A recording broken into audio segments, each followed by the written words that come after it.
ये आकाशवाणी रायपुर है। प्रादेशिक समाचार बुलेटिन के साथ मैं लता देवी चौहान।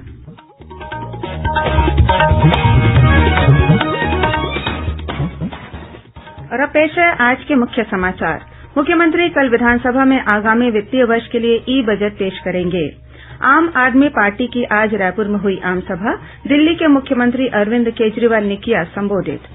मुख्यमंत्री भूपेश बघेल ने कहा कि राज्य सरकार 1 अप्रैल से 30 जून के बीच आवास योजना के पात्र हितग्राहियों का सर्वे कराएगी और एम्स रायपुर का पहला दीक्षांत समारोह 7 मार्च को आयोजित किया जाएगा। केंद्रीय स्वास्थ्य और परिवार कल्याण राज्य मंत्री डॉक्टर भारती प्रवीण पवार होंगी मुख्य अतिथि।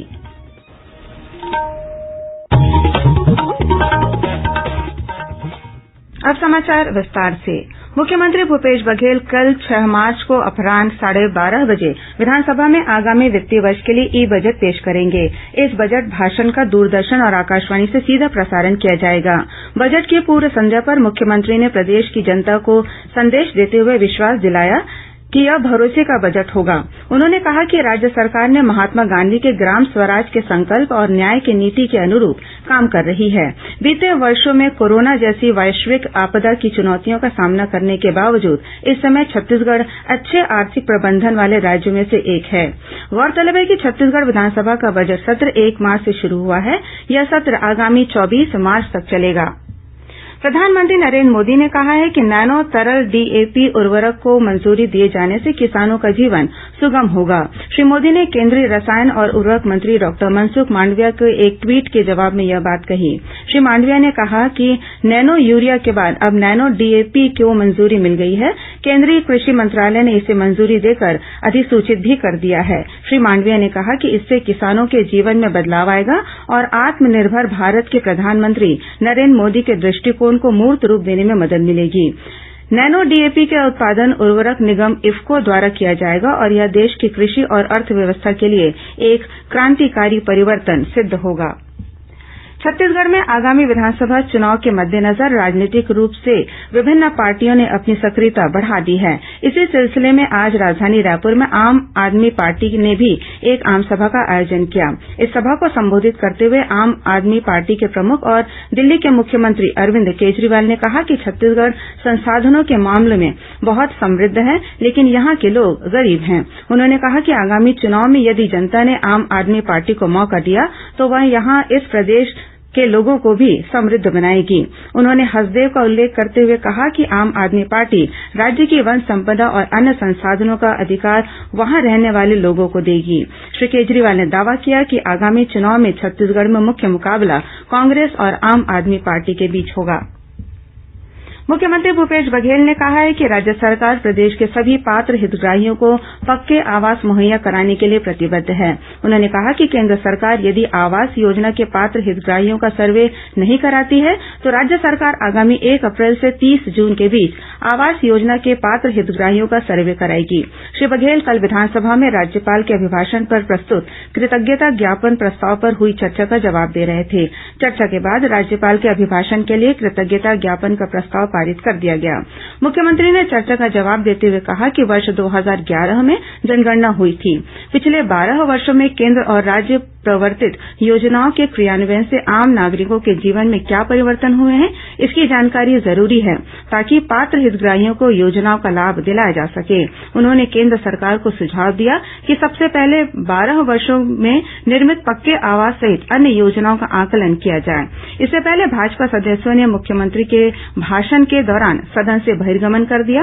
वरिष्ठ विधायक और पूर्व मंत्री बृजमोहन अग्रवाल ने आरोप लगाया कि राज्य सरकार द्वारा संसदीय परंपराओं को तोड़ा जा रहा है। उन्होंने कहा कि संविधान के अनुसार राज्यपाल की भूमिका पर कहीं पर भी चर्चा नहीं हो सकती, लेकिन मुख्यमंत्री ने राज्यपाल के अभिभाषण के प्रस्ताव का जवाब देते हुए राज्यपाल की भूमिका पर चर्चा की, जो राज्यपाल पद का अपमान है, साथ ही संविधान का भी उल्लंघन है।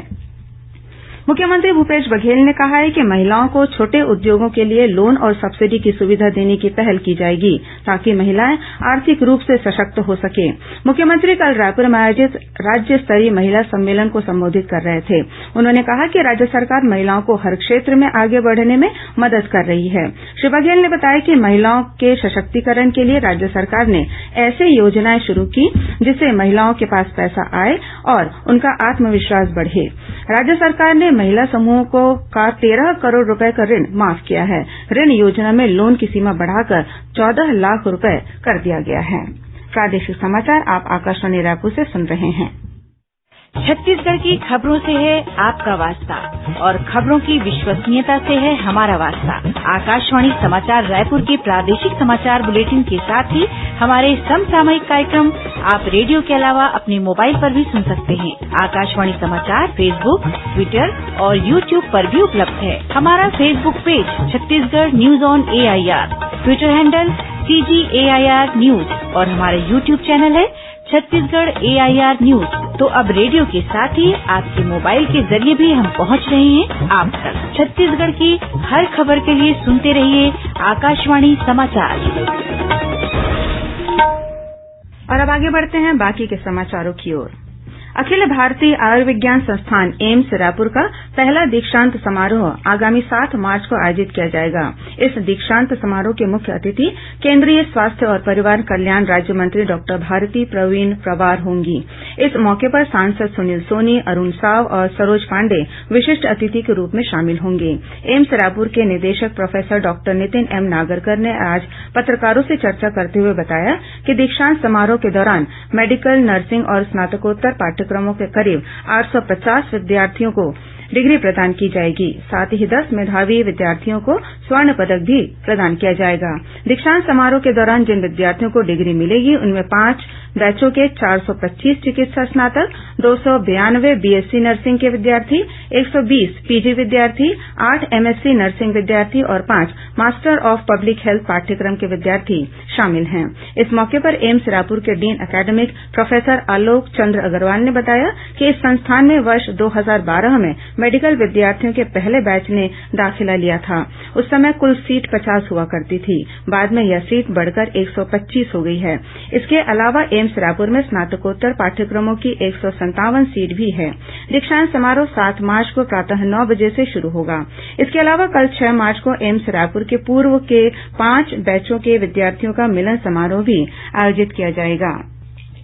भारतीय जनता पार्टी के प्रदेश प्रभारी ओम माथुर ने कहा है कि प्रदेश में भाजपा द्वारा चलाए जा रहे मोर आवास मोर अधिकार कार्यक्रम को जनता का भरपूर समर्थन मिल रहा है। गरीब जनता के आवास की लड़ाई के इस अभियान के तहत आगामी 15 मार्च को विधानसभा का घेराव किया जाएगा। कल चंपारण में आयोजित संभागीय बैठक को संबोधित करते हुए श्री माथुर ने कहा कि भाजपा आम आदमी की पार्टी है।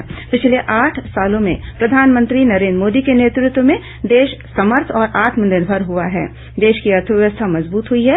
वहीं प्रदेश अध्यक्ष अरूण साव ने राज्य सरकार पर आरोप लगाया कि उसने प्रदेश को भ्रष्टाचार और नक्सलवाद का गढ़ बना दिया है।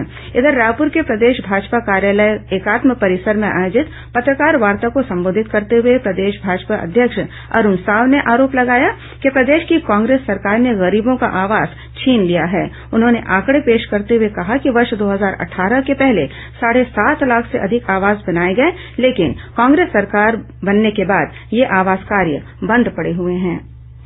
प्रदेश भाजपा अध्यक्ष अरूण साव की उपस्थिति में आज रायपुर में सामाजिक कार्यकर्ता रविन्द्र सिंह ने भाजपा प्रवेश किया। इस मौके पर करीब 1000 अन्य लोगों ने भी भाजपा की सदस्यता ली। इस अवसर पर पार्टी के शहर रायपुर जिला अध्यक्ष जयंती भाई पटेल भी उपस्थित थे। भाजपा आरटीआई प्रकोष्ठ के प्रदेश संयोजक डॉक्टर विजय शंकर मिश्रा ने सड़कों के पैच वर्क कार्य को लेकर सवाल उठाया है। उन्होंने आरोप लगाया कि पैच वर्क के नाम पर अनियमितता बरती गई है। बिना काम के ही अफसरों ने मिलीभगत कर 1 करोड़ 30 लाख रुपए से अधिक की राशि का दुरुपयोग किया है। रेलवे प्रशासन द्वारा दक्षिण पूर्व मध्य रेलवे के तहत आने वाले 7 स्टेशनों में विभिन्न गाड़ियों का 6 माह के लिए ठहराव की सुविधा उपलब्ध कराई जा रही है। टाटानगर इतवारी टाटानगर एक्सप्रेस का अकलतरा, हीराकुंड एक्सप्रेस का बुढ़ार, संतरागाछी जबलपुर संतरागाछी का अनूपपुर स्टेशन में ठहराव दिया जाएगा।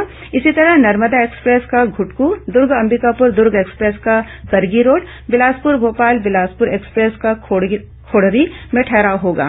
जबकि छत्तीसगढ़ एक्सप्रेस और कोरबा रायपुर कोरबा हसदेव एक्सप्रेस के ठहराव की सुविधा बिल्हा में दी गई है। और कुछ अन्य खबरें संक्षेप में। मुख्यमंत्री भूपेश बघेल ने आज रायपुर में एम्स के पास श्री गहोई वैश्य समाज द्वारा बनवाए गए नवनिर्मित भवन का लोकार्पण किया। अंतर्राष्ट्रीय महिला दिवस के उपलक्ष्य में आज राजनांदगांव में महिला दिवस का आयोजन किया गया। इसमें पर्वतारोही नैना सिंह शामिल हुई। जिला पंचायत राजनांदगांव के सदस्य विप्लव साहू की सदस्यता को न्यायालय संचालक पंचायत संचालनालय द्वारा शून्य घोषित किए जाने पर हाईकोर्ट ने रोक लगा दी है। कोंडागांव जिले के कोहकामेटा में माओवादियों ने एक ग्रामीण की हत्या कर दी है। कोंडागांव में मुख्य चिकित्सा और स्वास्थ्य अधिकारी ने मिशन परिवार विकास पखवाड़ा रथ को हरी झंडी दिखाकर रवाना किया। दुर्ग पुलिस ने करीब 25 लाख रूपये कीमत की ब्राउन शुगर के साथ 2 आरोपियों को गिरफ्तार किया है। वहीं राजनांदगांव पुलिस ने भी 40,000 रूपये कीमत की ब्राउन शुगर के साथ एक आरोपी को पकड़ा है। कोंडागांव जिले के केशकाल में आज अज्ञात वाहन की टक्कर से 2 आंगनबाड़ी कार्यकर्ता घायल हो गए, जिन्हें सामुदायिक स्वास्थ्य केन्द्र में भर्ती कराया गया है। इसी जिले के ग्राम आलोर के पास स्कूली बच्चों से भरा एक वाहन अनियंत्रित होकर पलट गया। इस हादसे में 3 बच्चे घायल हो गए हैं। जांजगीर चांपा पुलिस ने अवैध क्लीनिक संचालित करने वाले 4 लोगों के खिलाफ एफआईआर दर्ज की है। इनमें एक महिला डॉक्टर और एक पैथ लैब संचालक को गिरफ्तार किया गया है। और जांजगीर जिले की पुलिस ने फर्जी दस्तावेज के जरिए रकम निकालने वाले एक आरोपी को गिरफ्तार किया है। अंत में मुख्य समाचार एक बार फिर। मुख्यमंत्री कल विधानसभा में आगामी वित्तीय वर्ष के लिए ई बजट पेश करेंगे। आम आदमी पार्टी की आज रायपुर में हुई आमसभा। दिल्ली के मुख्यमंत्री अरविंद केजरीवाल ने किया संबोधित। मुख्यमंत्री भूपेश बघेल ने कहा कि राज्य सरकार 1 अप्रैल से 30 जून के बीच आवास योजना के पात्र हितग्राहियों का सर्वे कराएगी और एम्स रायपुर का पहला दीक्षांत समारोह 7 मार्च को आयोजित किया जाएगा। केंद्रीय स्वास्थ्य और परिवार कल्याण राज्यमंत्री डॉक्टर भारती प्रवीण पवार होंगी मुख्य अतिथि। इसी के साथ प्रादेशिक समाचार बुलेटिन समाप्त हुआ। नमस्कार।